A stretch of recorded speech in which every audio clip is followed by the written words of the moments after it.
இங்கே இருக்கின்ற மக்களுடைய ஆர்வத்திலையும் எழுச்சியிலையும் நாங்கள் தண்ணீரை நீந்துவதை போல மக்கள் வளத்திலே நீந்தி உங்களை வந்து சந்தித்திருக்கிறோம்.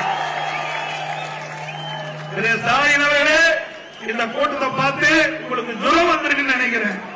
நாளை தினம் மருத்துவர்கிட்ட போக வேண்டிய சூழ்நிலை வந்திருக்கிறோம்.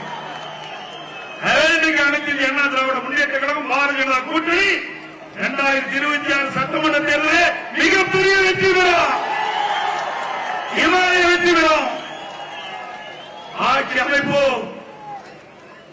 மக்களோட ஆட்சி அகற்றப்பட வேண்டும். தீய சக்தி திமுகவை அடுத்த ஆண்டு நடைபெறுகின்ற சட்டமன்ற தேர்தலில் வீழ்த்துவோம், வெற்றி பெறுவோம். நல்ல ஆட்சியை தமிழகத்திலே நாம் கொண்டு வருவோம். இந்நேரம் திரு ஸ்டாலின் பேசுகிறார், பல்வேறு பொதுக்கூட்டத்திலே பேசுகிறார். எப்படி அண்ணா திமுக பாரதிய ஜனதா கட்சியோடு கூட்டணி வைப்பீர்கள் என்று திரு ஸ்டாலின் அவர்களே உங்களுக்கு ஞாபகம் வருது என்று கருதுகிறேன்.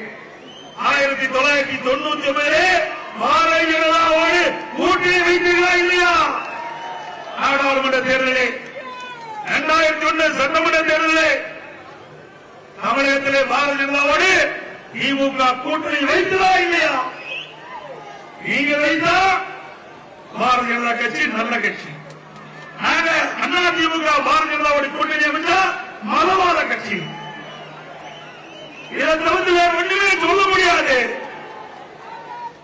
அனைத்து இந்திய அண்ணா திராவிட முன்னேற்ற கழகம் 2011 2021 வரைக்கும் ஒரு சிறப்பான ஆட்சியை கொடுத்தோம், பொற்கால ஆட்சியை கொடுத்தோம். எங்க ஆட்சியில எதுவுமே அவர்களால் குற்றம் கண்டுபிடிக்க முடியல. இந்த தினம் என்ன பேசுகிறார்? எங்கே வந்தாலும் மதவாத கட்சி பாரதிய ஜனதா கட்சி என்று சொல்கிறார்கள்.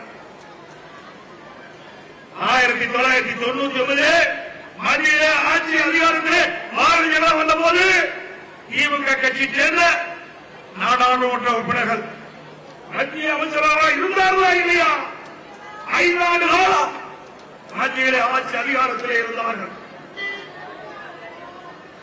நாட்டு மக்களை ஏமாற்ற இனியும் முடியாது. திரு ஸ்டாலின் அவர்களே, சிந்தித்து பாருங்கள். இன்னைக்கு மத்தியிலே ஒரு வலுவான ஆட்சி, இணையான ஆட்சி நடந்து கொண்டிருக்கிறது.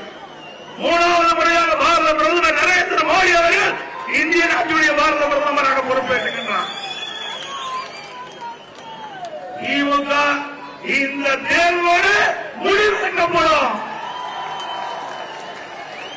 ட்ரெண்ட ஃப்ரெண்ட் ஆக்கிக்கோங்க. தந்தி டிவியின் சப்ஸ்கிரைபர்ஸ் அண்ட் ஃபாலோவர்ஸ் குடும்பத்துல நீங்களும் இணையுங்க.